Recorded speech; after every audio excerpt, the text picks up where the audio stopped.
Jigar, shunaqa katta Qur'on kitobini ko'rganmisiz? Hozirdan bitta like bosib, mashaalloh deb kommentariyaga yozib keting. Va bu odatdagi Qur'oni Karim va buni kattaligini qarang, hajmini dunyo bo'yicha sanoqli hisoblanadi. Aynan shu Qur'oni Karim mushaf nusxasini 5 kishi tasavvur qiling.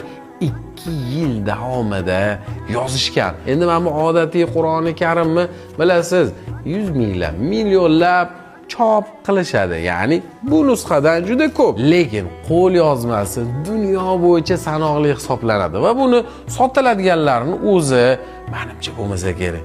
Yillab mehnat qilgan hattotlarni mehnati uchun ham hozirdan hamma yaqinlaringizga tarqatib bitta like bosib qo'ying, qarang, mashaalloh. Ishoning, Qur'oni Karim narxi bo'lmaydi. Bu bebaho hisoblanadi. Shunchaki bunga so'ralayotgan narx, bunga ketgan mehnat, umr, mana shu xom ashyolarning narxi hisoblanadi.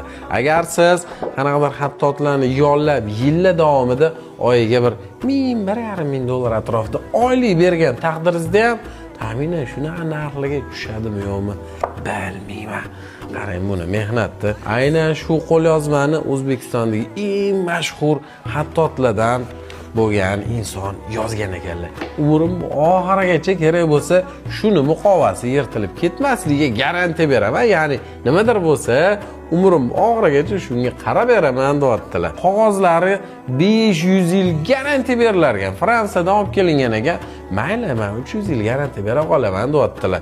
Va usti muqovasi ham haqiqiy teridan tikilgan. Musulmonlar idorasi tomonidan aynan shu mushaf birga bir ko'chirilganligi, ya'ni xatoga yo'l qo'yilmaganligi haqida qog'ozlari ham bor ekan. Mana qarang naqshini.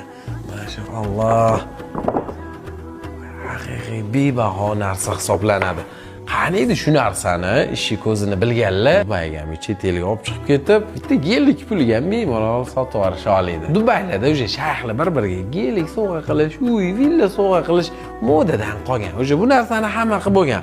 Lekin aynan shunaqa mushaf agar ularning qo'liga tushib qolsa, kamida bir 200-300 ming dollarga bemalol sotsa bo'ladi deb o'ylayman. Qur'oni Karim ko'tarib turgan bu lavh ham alohida buyurtma asosida zanglamas po'latdan maxsus tayyorlangan.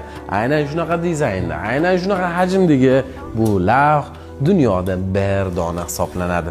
U ham bo'lsa inshaalloh sizni xonadoningizda bo'ladi. O'shaga agar siz bu Qur'oni Karim mushafini sotib olsangiz, tegidagi lavh ham qo'shib olsangiz bo'ladi. Deyarli mana shu lavh ham bitta yengil mashinani puliga tushadigan narsa hisoblanadi. Kim sotib olar ekan, menga juda ham